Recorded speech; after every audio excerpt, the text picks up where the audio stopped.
his younger brother, Roy, who was silent that day because his father was home, Sarah, who wore a red ribbon in her hair that day and was fondled by her father, and the baby, Ruth, who was dressed in pink and white and rode in her mother's arms to church.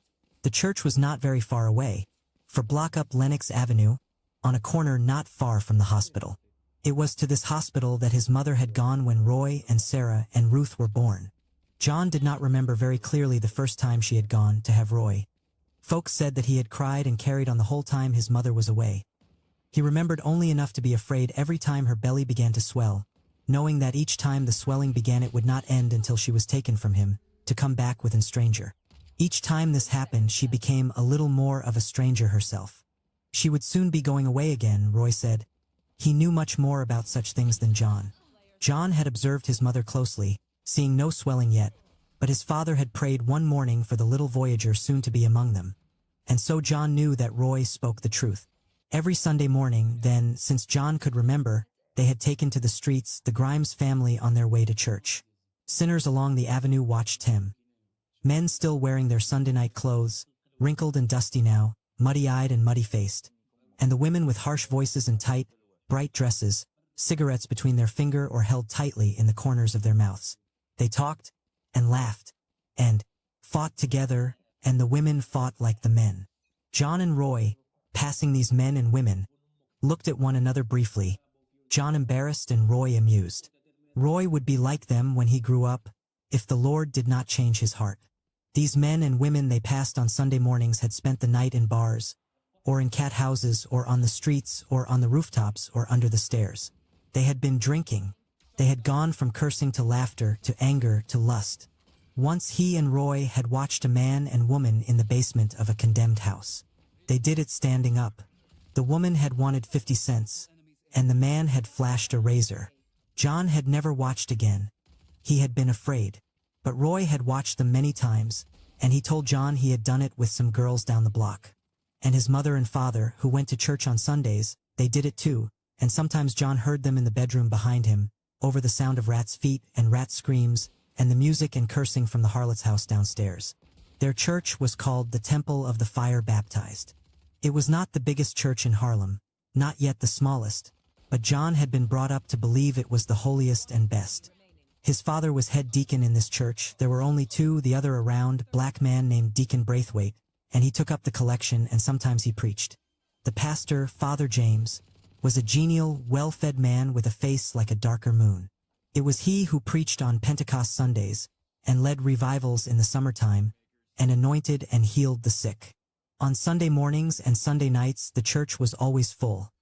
On special Sundays it was full all day.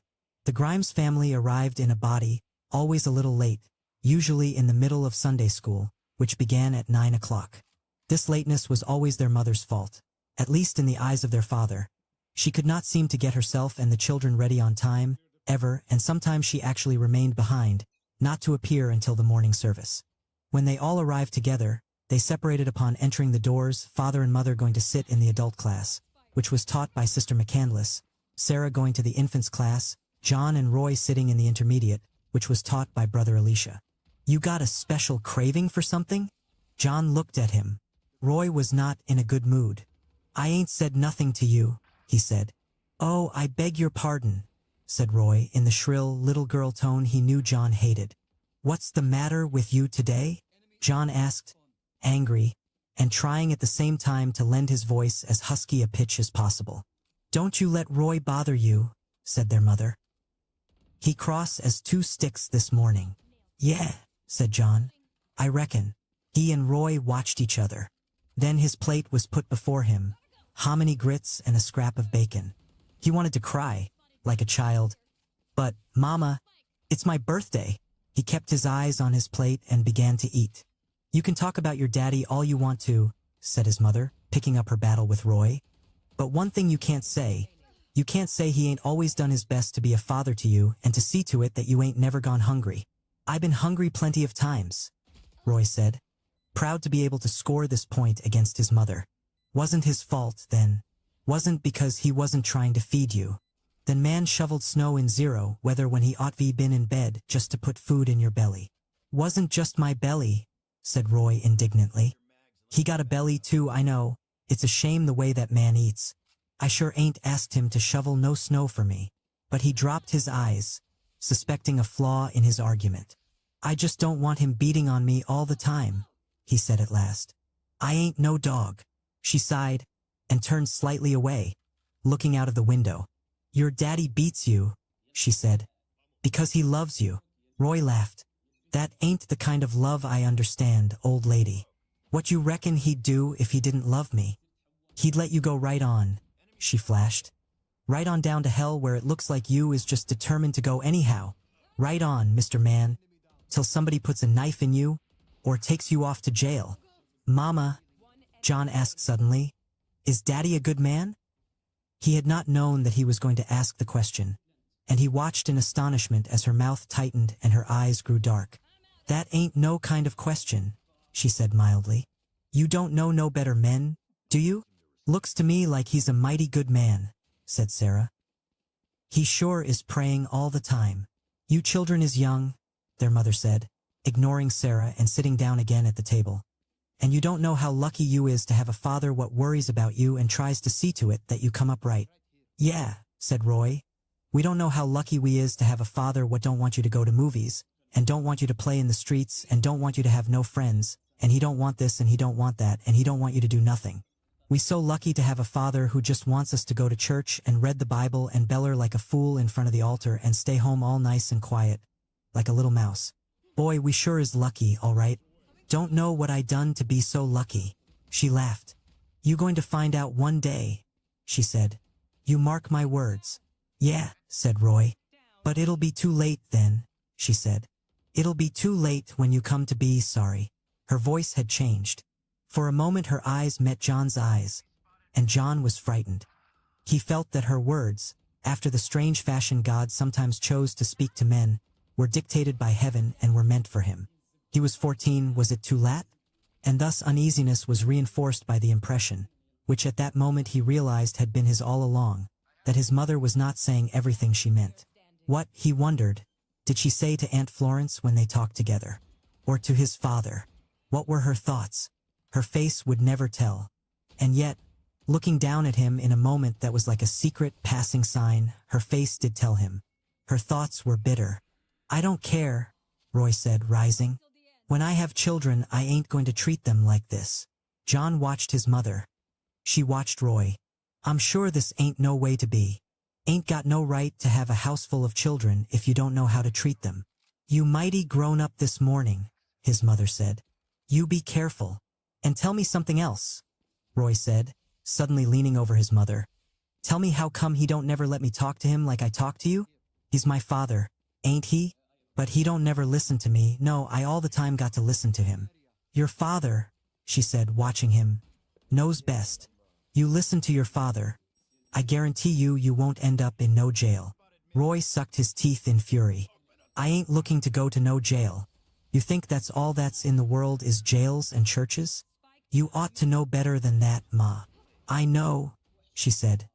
There ain't no safety except you walk humble before the Lord. You're going to find it out, too, one day. You go on hardhead. You going to come to grief. And suddenly Rot grinned. But you be there, won't you, Ma, when I'm in trouble? You don't know, she said, trying not to smile. How long the Lord's going to let me stay with you? Roy turned and did a dance step. That's all right, he said. I know the Lord ain't as hard as Daddy. Is he, boy? He demanded of John, and struck him lightly on the forehead. Boy, let me eat my breakfast, John muttered, though his plate had long been empty, and he was pleased that Roy had turned to him. That sure is a crazy boy, ventured Sarah soberly. Just listen, cried Roy. To the little Saint one, Daddy ain't never going to have trouble with her. That one, she was born holy. I bet the first words she ever said was, Thank you, Jesus. Ain't that so, Ma? You stop this foolishness, she said, laughing, and go on about your work. Can't nobody play the fool with you all morning? Oh, is you got work for me to do this morning? Well, I declare, said Roy. What you got for me to do? I got the woodwork in the dining room for you to do. And you going to do it, too, before you set foot out of this house. Now, why you want to talk like that, Ma? Is I said I wouldn't do it? You know I'm a right good worker when I got a mind. After I do it, can I go? You go ahead and do it and we'll see. You better do it right. I always do it right, said Roy. You won't know your old woodwork when I get through. John, said his mother, you sweep the front room for me like a good boy and dust the furniture. I'm gonna clean up in here. Yes'm, he said and rose. She had forgotten about his birthday. He swore he would not mention it. He would not think about it any more. To sweep the front room meant, principally, to sweep the heavy red and green and purple Oriental-style carpet that had once been that room's glory, but was now so faded that it was all one swimming color, and so frayed in places that it tangled with the broom. John hated sweeping this carpet, for dust rose, clogging his nose and sticking to his sweaty skin, and he felt that should be sweep it forever. The clouds of dust would not diminish, the rug would not be clean. It became in his imagination his impossible, lifelong task, his hard trial, like that of a man he had read about somewhere, whose curse it was to push a boulder up a steep hill, only to have the giant who guarded the hill roll the boulder down again, and so on, forever throughout eternity. He was still out there, that hapless man, somewhere at the other end of the earth, pushing his boulder up the hill. He had John's entire sympathy, for the longest and hardest part of his Saturday mornings was his voyage with the broom across this endless rug, and coming to the French doors that ended the living room and stopped the rug, he felt like an indescribably weary traveler who sees his home at last. Yet for each dustpan he so laboriously filled at the door still demons added to the rug 20 more. He saw in the expanse behind him the dust that he had raised settling again into the carpet, and he gritted his teeth, already on edge because of the dust that filled his mouth, and nearly wept to Thinel that so much labor brought so little reward. Nor was this the end of John's labor. For, having put away the broom and the dustpan, he took from the small bucket under the sink the dust rag and the furniture oil and a damp cloth, and returned to the living room to excavate, as it were, from the dust that threatened to bury them, his family's goods and gear. Thinking bitterly of his birthday, he attacked the mirror with the cloth, watching his face appear as out of a cloud. With a shock he saw that his face had not changed, that the hand of Satan was as yet invisible. His father had always said that his face was the face of Satan, and was there not something, in the lift of the eyebrow, in the way his rough hair formed a V on his brow, that bore witness to his father's words? In the eye there was a light that was not the light of heaven, and the mouth trembled lustful and lewd, to drink deep of the wines of hell. He stared at his face as though it were, as indeed it soon appeared to be, the face of a stranger who held secrets that John could never know. And, having thought of it as the face of a stranger, he tried to look at it as a stranger might, and tried to discover what other people saw. But he saw only details. 2 great eyes, and a broad, low forehead, and the triangle of his nose, and his enormous mouth, and the barely perceptible cleft in his chin, which was, his father said, the mark of the devil's little finger. These details did not help him, for the principle of their unity was undiscoverable, and he could not tell what he most passionately desired to know, whether his face was ugly or not. And he dropped his eyes to the mantelpiece, lifting one by one the objects that adorned it. The mantelpiece held, in brave confusion, photographs, greeting cards, flowered mottos, 2 silver candlesticks that held no candles, and a green metal serpent, poised to strike. Today, in his apathy, John stared at them, not seeing. He began to dust them with exaggerated care of the profoundly preoccupied. One of the mottos was pink and blue, and proclaimed in raised letters, which made the work of dusting harder. Come in the evening or come in the morning, come when you're looked for, or come without warning. 1,000 welcomes you'll find here before you, and the oftener you come here, the more we'll adore you. And the other, in letters of fire against a background of gold, stated, For God so loved the world, that he gave his only begotten Son, that whosoever should believe in him should not perish, but have everlasting life. John 3:16. These somewhat unrelated sentiments decorated either side of the mantelpiece, obscured a little by the silver candlesticks. Between these 2 extremes, the greeting cards, received year after year on Christmas or Easter or birthdays, trumpeted their glad tidings, while the green metal serpent, perpetually malevolent, raised its head proudly in the midst of these trophies, biding the time to strike. Against the mirror, like a procession, the photographs were arranged. These photographs were the true antiques of the family, which seemed to feel that a photograph should commemorate only the most distant past. The photographs of John and Roy, and of the two girls, which seemed to violate this unspoken law, served only in fact to prove it most iron-hard. They had all been taken in infancy, a time and a condition that the children could not remember. John in this photograph sat naked on a white counterpane, and people laughed and said that it was cunning. But John could never look at it without feeling shame and anger that his nakedness should be here so unkindly revealed. None of the other children was naked. No, Roy lay in the crib in a white gown and grinned toothlessly into the camera, and Sarah, somber at the age of 6 months, wore a white bonnet, and Ruth was held in her mother's arms. When people looked at these photographs and laughed, their laughter differed from the laughter with which they greeted the naked John. For this reason, when visitors tried to make advances to John, he was sullen, and they, feeling that for some reason he disliked them, retaliated by deciding that he was a funny child. Among the other photographs there was one of Aunt Florence, his father's sister, in which her hair, in the old-fashioned way, was worn high and tied with a ribbon. She had been very young when his photograph was taken, and had just come north. Sometimes, when she came to visit, she called the photograph to witness that she had indeed been beautiful in her youth. There was a photograph of his mother, not the one John liked and had seen only once, but one taken immediately after her marriage. And there was a photograph of his father, dressed in black, sitting on a country porch with his hands folded heavily in his lap. The photograph had been taken on a sunny day, and the sunlight brutally exaggerated the planes of his father's face. He stared into the sun, head raised, unbearable, and though it had been taken when he was young, it was not the face of a young man. Only something archaic in the dress indicated that this photograph had been taken long ago. At the time this picture was taken, Aunt Florence said, he was already a preacher, and had a wife who was now in heaven. That he had been a preacher at that time was not astonishing, for it was impossible to imagine that he had ever been anything else. But that he had had a wife in the so distant past who was now dead filled John with wonder by no means pleasant. If she had lived, John thought, then he would never have come north and met his mother.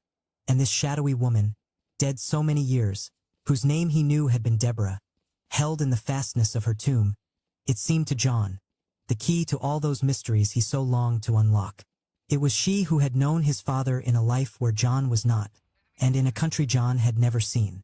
When he was nothing, nowhere, dust, cloud, air and sun and falling rain. Not even thought of, said his mother. In heaven with the angels, said his aunt. She had known his father and shared his father's house. She had loved his father. She had known his father when lightning flashed and thunder rolled through heaven. And his father said, "Listen, God is talking." She had known him in the mornings of that far-off country when his father turned on his bed and opened his eyes, and she had looked into those eyes, seeing what they held, and she had not been afraid. She had seen him baptized, kicking like a mule and howling, and she had seen him weep when his mother died. He was a right young man then, Florence said, because she had looked into those eyes before they had looked on John.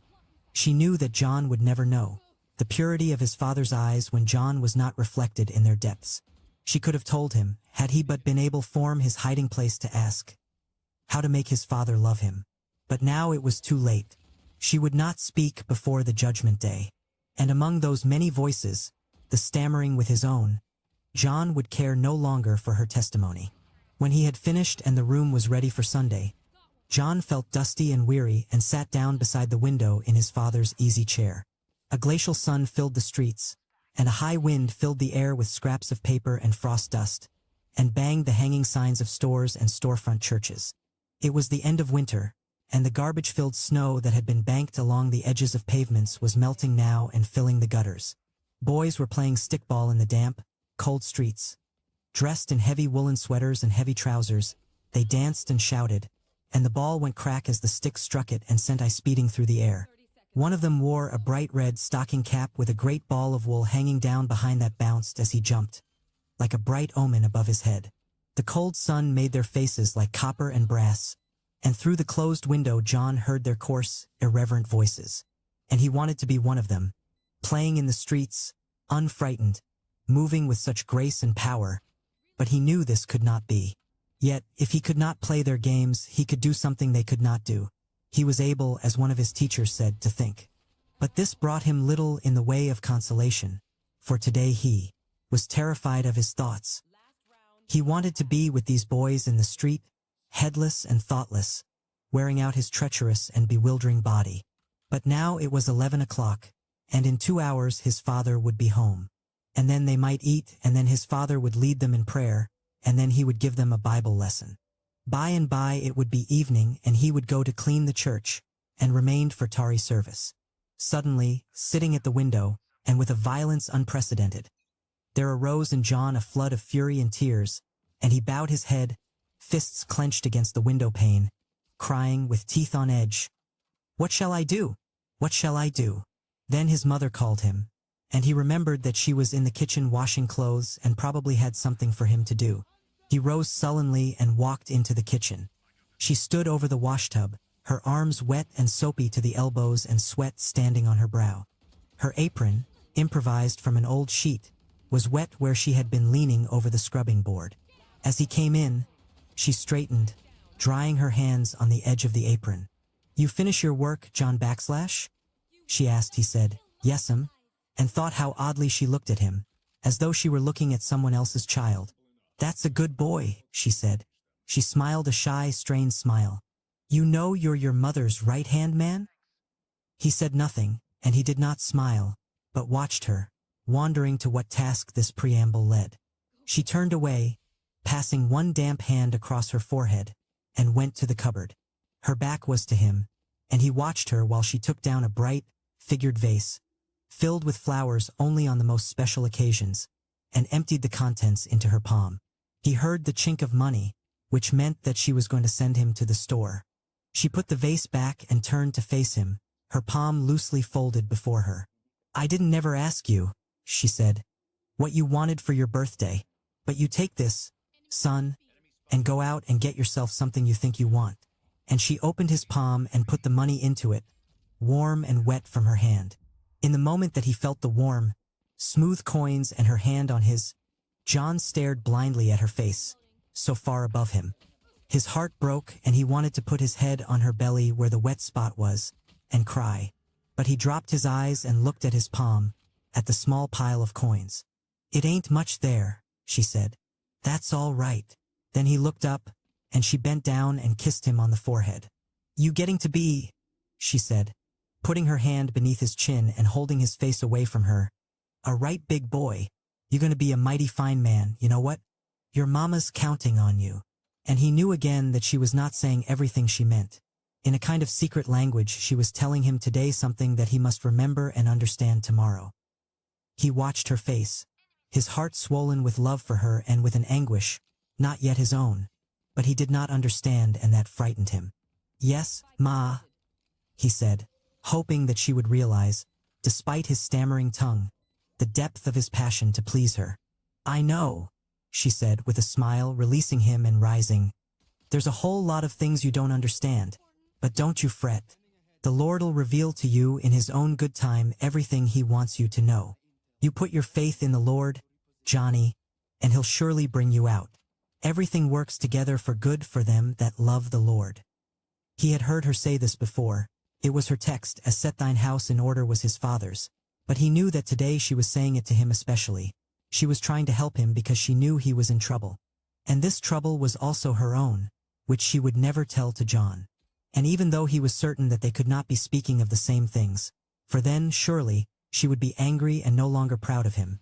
This perception on her part and his avowal of her love for him lent to John's bewilderment a reality that terrified and a dignity that consoled him.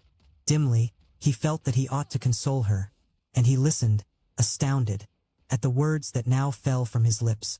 "Yes, Mama. I'm going to try to love the Lord." At this there sprang into his mother's face something startling, beautiful, unspeakably sad, as though she were looking far beyond him at a long, dark road, and seeing on that road a traveler in perpetual danger.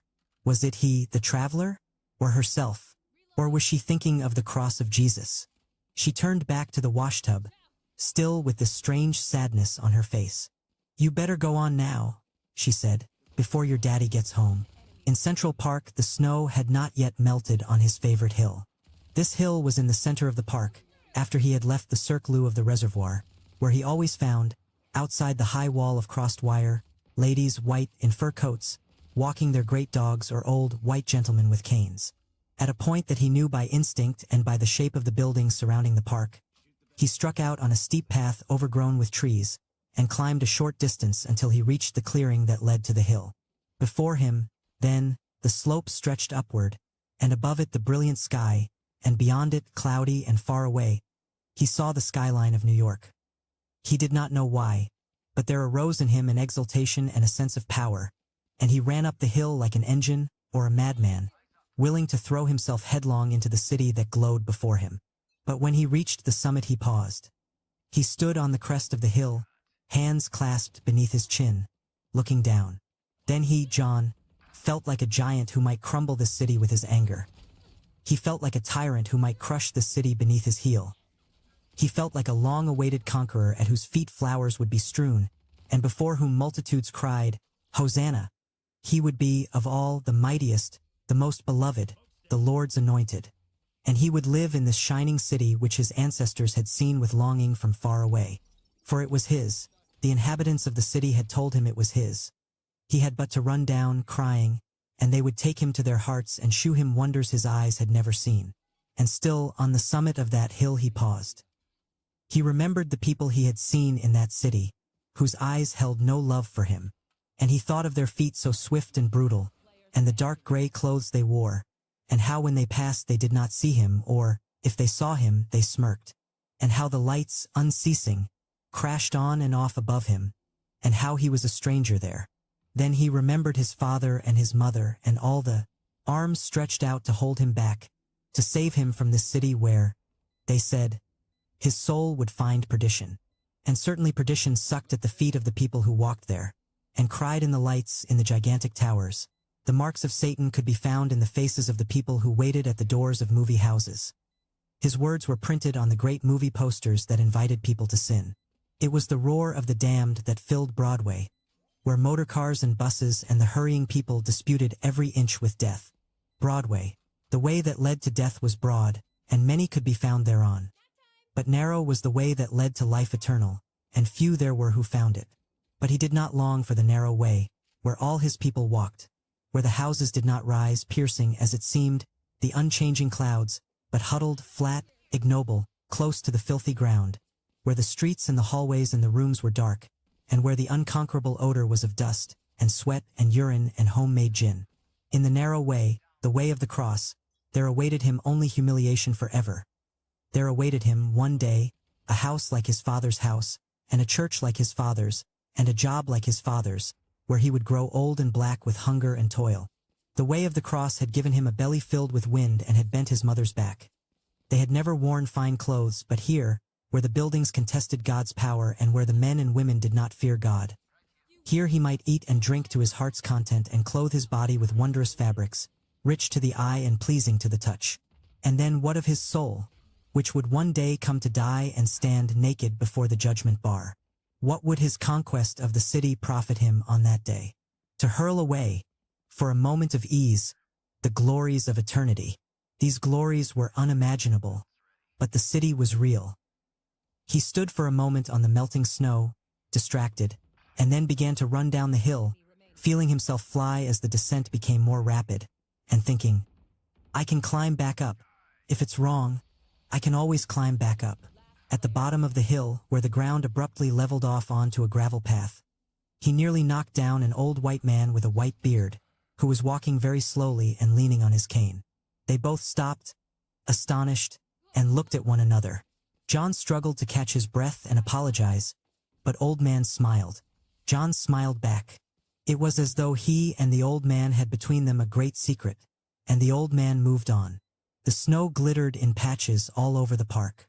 Ice under the pale, strong sun melted slowly on the branches and trunks of trees. He came out of the park at Fifth Avenue where, as always, the old-fashioned horse carriages were lined along the curb, their drivers sitting on the high seats with rugs around their knees, or standing in twos and threes near the horses, stamping their feet and smoking pipes and talking. Summer he had seen people riding in these carriages, looking like people out of books, or out of movies in which everyone wore old-fashioned clothes and rushed at nightfall over frozen road, hotly pursued by their enemies who wanted to carry them back to death. Look back, had cried a beautiful woman with long blonde curls, and see if we are pursued. And she had come, as John remembered, to a terrible end. Now he stared at the horses, enormous and brown and patient, stamping every now and again a polished hoof, and he thought of what it would be like to have one day a horse of his own. He would call it Ryder, and mount it at morning when the grass was wet, and from the horse's back look out over great, sun-filled fields, his own. Behind him stood his house, great and rambling and very new, and in the kitchen his wife, a beautiful woman, made breakfast, and the smoke rose out of the chimney, melting into the morning air. They had children, who called him Papa and for whom at Christmas he bought electric trains. And he had turkeys and cows and chickens and geese, and other horses besides Ryder. They had a closet full of whiskey and wine. They had cars, but what church did they go to, and what would he teach his children when they gathered around him in the evening? He looked straight ahead, down Fifth Avenue, where graceful women in fur coats walked, looking into the windows that held silk dresses and watches and rings. What church did they go to? And what were their houses like in the evening they took off these coats and these silk dresses, and put their jewelry in a box, and leaned back in soft beds to think for a moment before they slept of the day gone by? Did they read a verse from the Bible every night and fall on their knees to pray? But no, for their thoughts were not of God, and their way was not God's way. They were in the world, and of the world, and their feet laid hold on hell. Yet in school some of them had been nice to him, and it was hard to think of them burning in hell forever, they who were so gracious and beautiful now. Once, one winter when he had been very sick with a heavy cold that would not leave him, one of his teachers had bought him a bottle of cod liver oil, especially prepared with heavy syrup so that it did not taste so bad. This was surely a Christian act. His mother had said that God would bless that woman, and he had got better. They were kind, he was sire that they were kind, and on the day that he would bring himself to their attention they would surely love and honor him. This was not his father's opinion.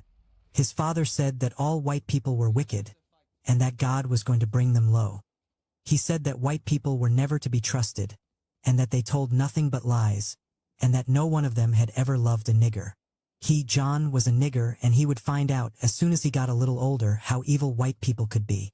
John had read about the things white people did to colored people. How, in the South, where his parents came from, white people cheated them of their wages and burned them and shot them, and did worse things, said his father, which the tongue could not endure to utter. He had read about colored men being burned in the electric chair for things they had not done. How in riots they were beaten with clubs. How they were tortured in prisons. How they were the last to be hired and the first to be fired. Niggers did not live on these streets where John now walked. It was forbidden, and yet he walked here and no one raised a hand against him. But did he dare to enter this shop out of which a woman now casually walked, carrying a great round box? Or this apartment before which a white man stood, dressed in a brilliant uniform? John knew he did not dare, not today, and he heard his father's laugh. No, nor tomorrow neither. For him there was the back door and the dark stairs and the kitchen or the basement. This world was not for him. If he refused to believe and wanted to break his neck trying, then he could try until the sun refused to shine. They would never let him enter. In John's mind then, the people and the avenue underwent a change, and he feared them and knew that one day he could hate them if God did not change his heart. He left Fifth Avenue and walked west toward the movie houses. Here on 42nd Street it was less elegant but not less strange. He loved the street, not for the people or the shops but for the stone lions that guarded the great main building of the public library, a building filled with book and unimaginably vast, and which he had never yet dared to enter. He might, he knew, for he was a member of the branch in Harlem and was entitled to take books from any library in the city. But he had never gone in because the building was so big that it must be full of corridors and marble steps, in the maze of which he would be lost and never find the book he wanted. And then everyone, all the white people inside, would know that he was not used to great buildings, or to many books, and they would look at him with pity. He would enter on another day when he had read all the books uptown, an achievement that would, he felt, lend him the poise to enter any building in the world. People, mostly men, leaned over the stone parapets of the raised park that surrounded the library, or walked up and bent to drink water from the public drinking fountains. Silver pigeons lighted briefly on the heads of the lions or the rims of fountains, and strutted along the walks. John loitered in front of Woolworth's, staring at the candy display, trying to decide what candy to buy, and buying one, for the store was crowded and he was certain that the salesgirl would never notice him, and before a vendor of artificial flowers, and crossed 6th Avenue where the automat was, and the park taxis and the shops which he would not look at today, that displayed in their windows dirty postcards and practical jokes. Beyond 6th Avenue the movie houses began, and now he studied the stills carefully, trying to decide which of all these theaters he should enter. He stopped at last before a gigantic, colored poster that represented a wicked woman, half undressed, leaning in a doorway, apparently quarreling with a blond man who stared wretchedly into the street. The legend above their heads was, "There's a fool like him in every family, and a woman next door to take him over." He decided to see this, for he felt identified with the blond young man, the fool of his family, and he wished to know more about his so blatantly unkind fate. And so he stared at the price above the ticket seller's window and, showing her his coins, received the piece of paper that was charged with the power to open doors. Having once decided to enter, he did not look back at the street again for fear that one of the saints might be passing and, seeing him, might cry out his name and lay hands on him to drag him back. He walked very quickly across the carpeted lobby, looking at nothing, and pausing only to see his ticket torn, half of it thrown into a silver box and half returned to him. And then the usherette opened the doors of this dark palace, and with a flashlight held behind her took him to his seat. Not even then, having pushed past a wilderness of knees and feet to reach his designated seat, did he dare to breathe. Nor, out of a last sick hope for forgiveness, did he look at the screen. He stared at the darkness around him, and at the profiles that gradually emerged from this gloom, was so like the gloom of hell. He waited for this darkness to be shattered by the light of the second coming, for the ceiling to crack upward, revealing, for every eye to see, the chariots of fire on which descended a wrathful God and all the host of heaven. He sank far down in his seat, as though his crouching might make him invisible and deny his presence there. But then he thought, not yet. The day of judgment is not yet. And voices reached him, the voices no doubt of the hapless man and the evil woman, and he raised his eyes helplessly and watched the screen. The woman was most evil.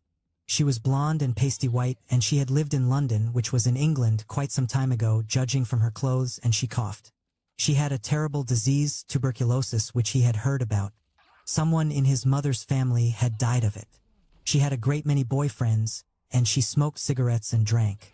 When she met the young man, who was a student and who loved her very much, she was very cruel to him. She laughed at him because he was a cripple.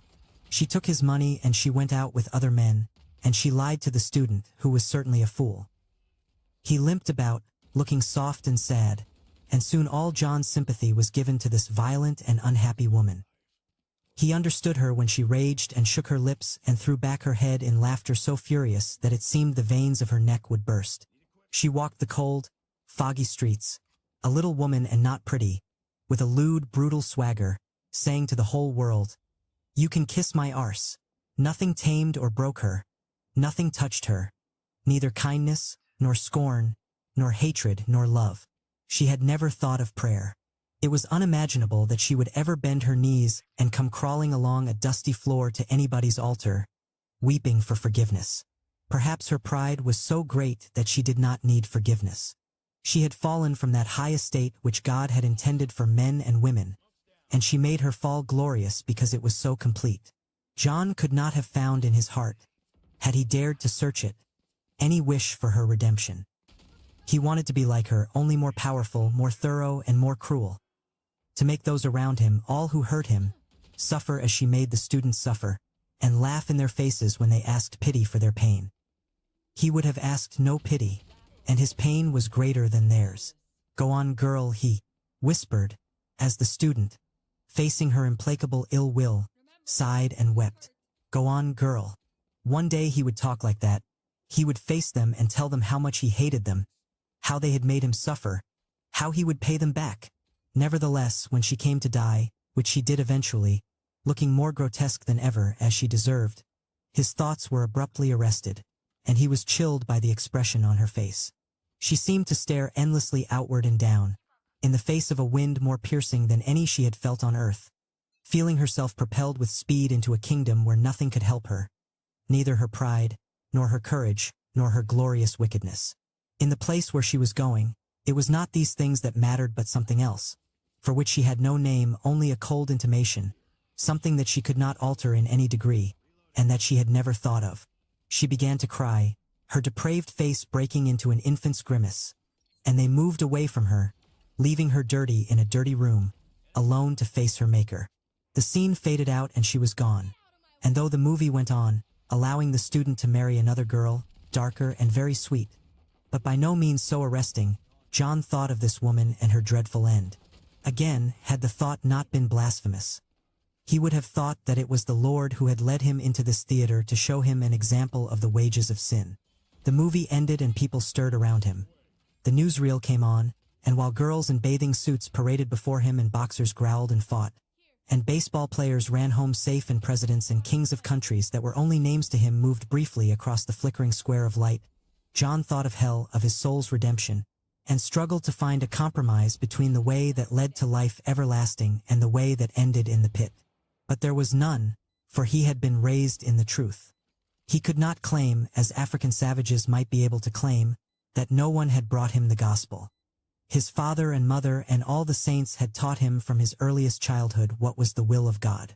Either he arose from this theater, never to return, putting behind him the world and its pleasures, its honors and its glories, or he remained here with the wicked and partook of their certain punishment. Yes, it was a narrow way, and John stirred in his seat, not daring to feel it God's injustice that he must make so cruel a choice. As John approached his home again in the late afternoon, he saw little Sarah, her coat unbuttoned, come flying out of the house and run the length of the street away from him into the far drugstore. Instantly, he was frightened. He stopped a moment, staring blankly down the street, wondering what could justify such hysterical haste. It was true that Sarah was full of self-importance, and made any errand she ran seem a matter of life or death. Nevertheless, she had been sent on an errand, and with such speed that her mother had not had time to make her button up her coat. Then he felt weary. If something had really happened, it would be very unpleasant upstairs now, and he did not want to face it. But perhaps it was simply that his mother had a headache and had sent Sarah to the store for some aspirin. But if this were true, it meant that he would have to prepare supper, and take care of the children, and be naked under his father's eyes all the evening long. And he began to walk more slowly. There were some boys standing on the veranda. They watched him as he approached, and he tried not to look at them and to approximate the swagger with which they walked. One of them said, as he mounted the short, stone steps and started into the hall, "Boy, your brother was hurt real bad today."